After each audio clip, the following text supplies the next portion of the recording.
um, instead of doing a lesson, I am going to go over the worksheets that I sent to you.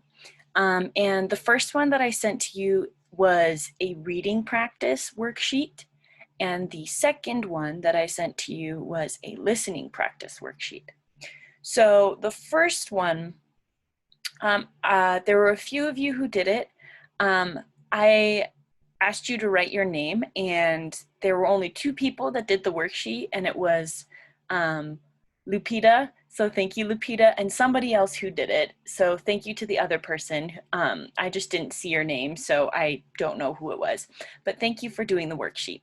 So I just wanted to go over some of the words, some of the things that were happening in the worksheet. So the first one, I will just read it. So it says, doing the laundry. Saturday morning meant one thing for Susan, doing the laundry. She hated doing the laundry. Unenthusiastically, she took the pillowcases off all the pillows. Then she removed the fitted sheet from the mattress. She took the towel off the towel bar in the bathroom. She grabbed a couple of dirty dish towels out of the kitchen and looked all around her apartment for anything else that needed washing. In the corner of her living room, a can of coins sat on top of the file cabinet. She fished out 7 quarters. She opened the cabinet under her kitchen sink and grabbed a plastic bottle of liquid detergent. Finally, she set her electronic timer for 35 minutes. The timer would remind her that the washing was done and that it was time to go back downstairs and put the clothes into the dryer for 40 minutes. Without the timer, Susan would completely forget to check her clothes. Susan carried the laundry basket downstairs. How happy she would be when her laundry was done for this week. As she approached the laundry room, she heard a familiar sound. The sound was the washer washing and the dryer drying. One of her neighbors had got there before her. Muttering, Susan took her basket back upstairs. So the questions that I asked was, what does Susan do on Saturdays? And the answer is doing laundry. So that's the answer that you would put. Why does Susan use a timer? And it's to remind her to get her laundry. So it says that Saturday morning meant one thing for Susan. Meant is the same thing as mean, right? Means. Not mean like a person is mean, like they're rude.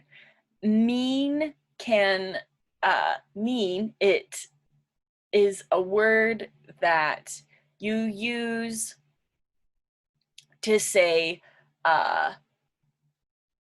this word is this, or it explains what something is, right? So when I am describing a vocabulary word to you in English, I'll say, oh, it means, and I'll say what it means. And means just is. This explains what this is. So Saturday morning is only one thing for Susan, right? And even though it says meant, it just means. That's meant is the same as means. So it means that Saturday morning, every Saturday, Susan is doing her laundry, even though she hates doing the laundry, right? And Susan uses a timer because it says she sets her electronic timer for 35 minutes, and it's to remind her to go back downstairs and put the clothes into the dryer. So it just reminds her that her clothes are downstairs. So I'll go over some of the words in this. So Removed. Removed is, you'll see the ed, it's the past tense of remove. Remove means to take away or to take off. So like if I had a Band-Aid on my hand, if I had a bandage on my hand from a cut or something, and I took it off, you could say, I removed the bandage. Unenthusiastically. Now that's a big word. Unenthusiastically. Unenthusiastically. So that just means when we put an ly at the end of words in English, it makes it into a word that isn't a verb, but it uses a verb to describe something, right? So unenthusiastic just means that you're not excited, like you don't want to do it. It's something you don't want to do. It's not something you're excited for. So that's what unenthusiastic means, right? So when you say unenthusiastically, that means that Susan was acting that way, that she just was like, I don't want to do this type of thing. So that's what that means. Looking for anything else. Liquid detergent, this word, liquid detergent. Detergent just means it's a name for a cleaner. It's for like dish detergent or laundry detergent. It means it's the special soap that you use to wash things. That's what detergent means.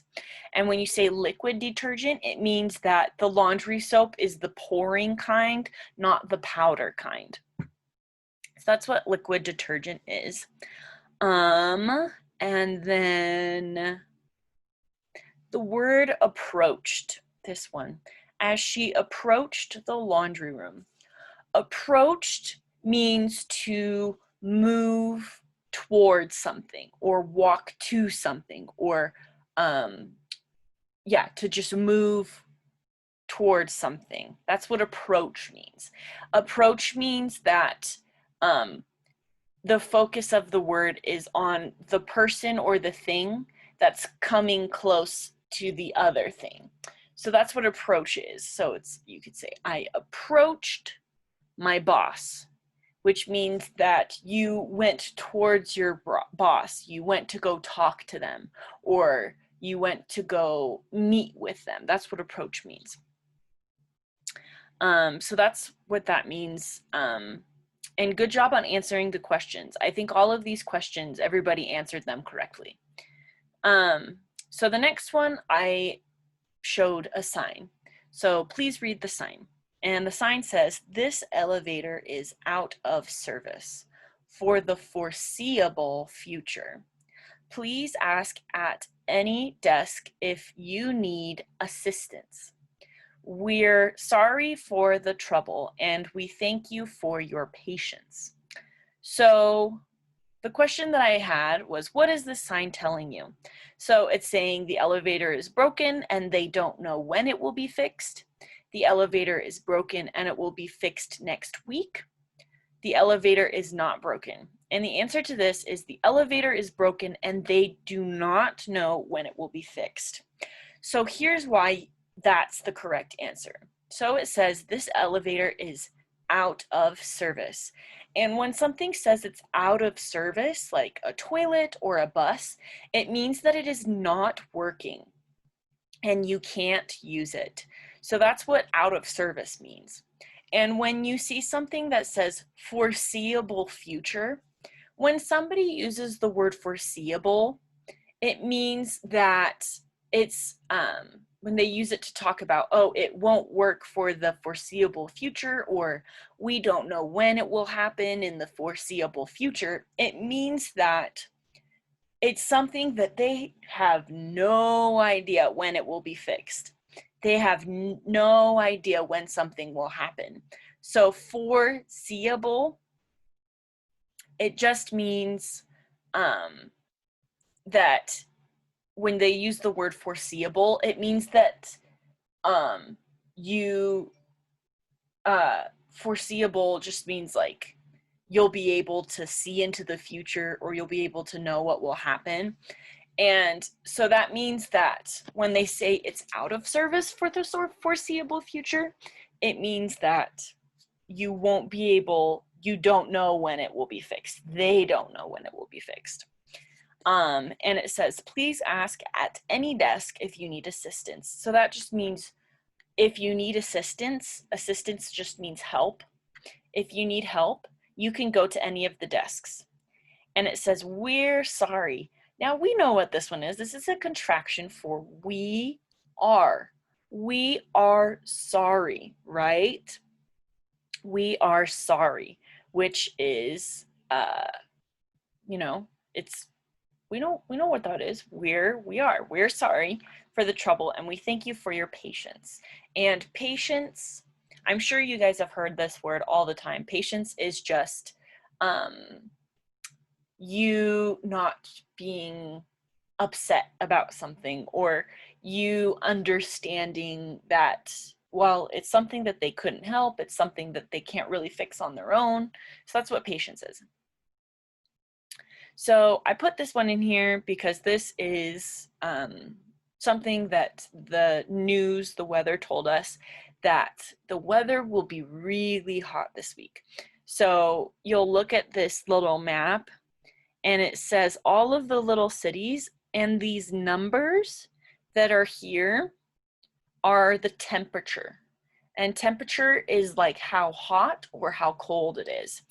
And if a number has this little circle next to it, it means degree. It means like 89 degrees. And that just means the temperature, how hot or cold it is. So it's probably hard for you to read these, but it just says very hot to start the week. Excessive heat warnings and heat advisories in effect through Wednesday. So the excessive heat warning and heat advisory. Advisory means that it's advice. It means that they're telling you what you need to do. They can't make you do it, but it's something that they say, this is a good idea. So the purple, it says excessive heat warning, and the kind of pink color, the peach color, I guess this one's a pink too, but the peachy color and the bright pink color, the peach color is heat advisory, meaning it's going to be hot, you should be careful. And the pink purple color, that one is saying it's going to be really hot. So you'll see it says, 100 degrees in Logan, 101 degrees in Ogden, and then 103 degrees in Salt Lake City. Now, I know some of you are probably thinking, 103 degrees is not that hot. Where I'm from, it's way hotter. That's probably true. It's just really hot for Salt Lake. And so it says, strong high pressure will result in dangerously hot temperatures for much of Utah and the Southwest and Southwest Wyoming to start the week. Excessive means a lot. Excessive heat warnings and heat advisories are in effect for parts of the area through Wednesday. Sunday's temperatures are plotted on the map, with even hotter temperatures anticipated for Monday and Tuesday. And it says heat safety tips. Drink plenty of water, wear lightweight, light-colored clothing, avoid strenuous activities during the hottest part of the day, never leave children or pets unattended in hot vehicles. So let's talk about what these mean. So drink plenty of water. Now, plenty is a word that we use in English when we are talking about just make sure you're drinking enough, that you are drinking water. Plenty means you're not drinking too much, you're not drinking too little, you're not having, more than you need or less than you need, but you're having a good amount. And now this one, wear lightweight clothing, and then you'll see that it says light colored clothing, right? So lightweight. So light can mean two things in English. Light can be like turn on the light, like the light that's shining, right? So you can see. And the other light is like with colors. So you'll see that the color behind me, the wall behind me is a light color. It means it's not a dark color. It's a color that is like white, or, you know, when you say light pink, like this is a light pink and this is a dark pink, right? It just means that it's not as dark, right? So that's what lightweight. So light can mean light color, meaning it's a bright, or uh, it's not a dark color, and or it can be lightweight, meaning it's not heavy, right? So you're not wearing heavy clothing. So you wear lightweight clothing, which means not heavy clothing, meaning like cotton shirts, those are light. It means you're not gonna put on a coat or wool or something that's thick in the fabric that's going to keep you hot. You want to wear something that air can move through, like cotton or linen, those kinds of things. And then it says, avoid strenuous activities during the hottest part of the day. So strenuous activity means really hard work. So doing lots of like lifting and like working outside, to stay away from doing that. So the questions are, oh, it says wa. Gosh dang it, I wrote it wrong. It's, what are some safety tips to remember this week? I need to take an English test. I need to spell better. I did not notice that I spelled that wrong. I forgot the T, but it's supposed to say, what are some safety tips to remember this week?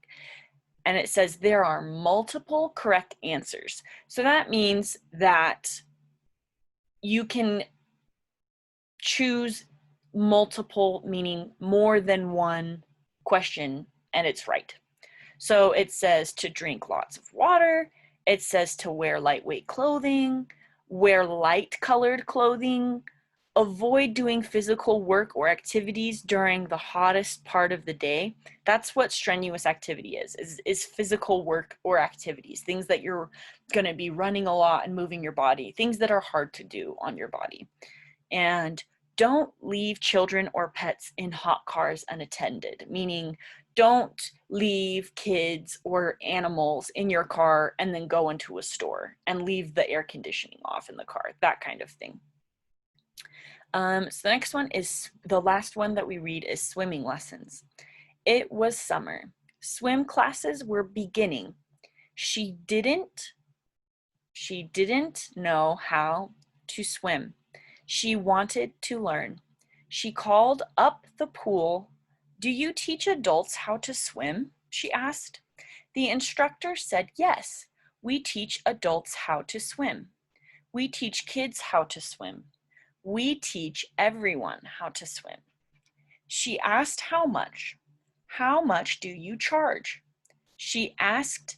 We charge only $25 for adults. The instructor said. She gave him her name. She gave him her name.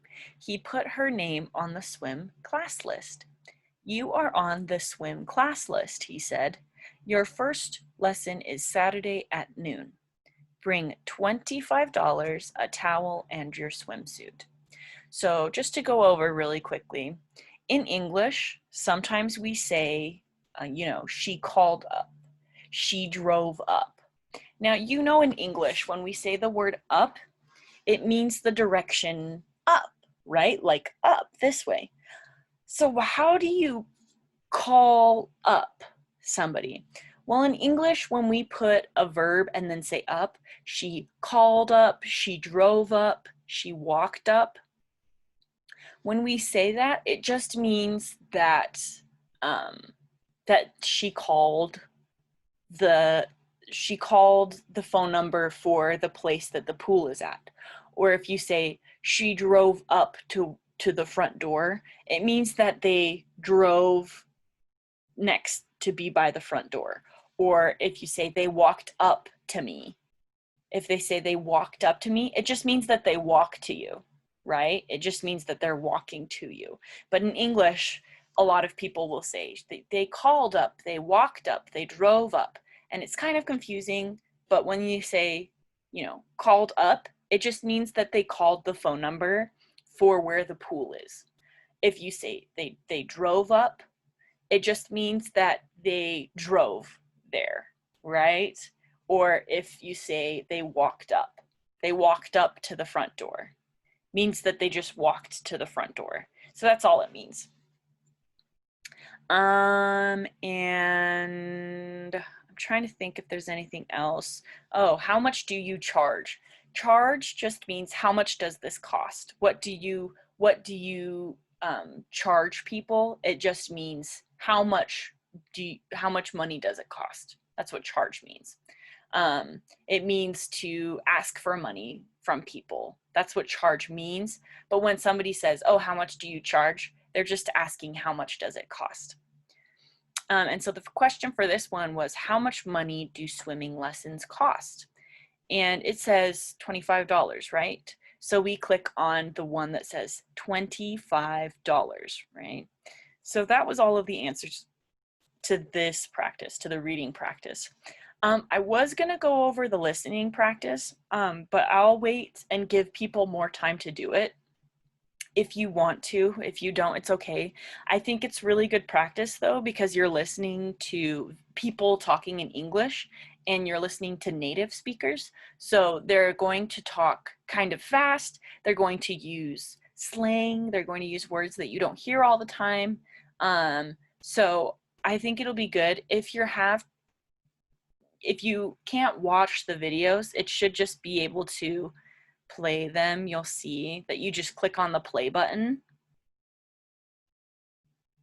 Oh, your audio rendered error. Please restart your computer. Okay, I don't know if that's my computer thing or if it's because I'm giving a lesson right now and it's not working.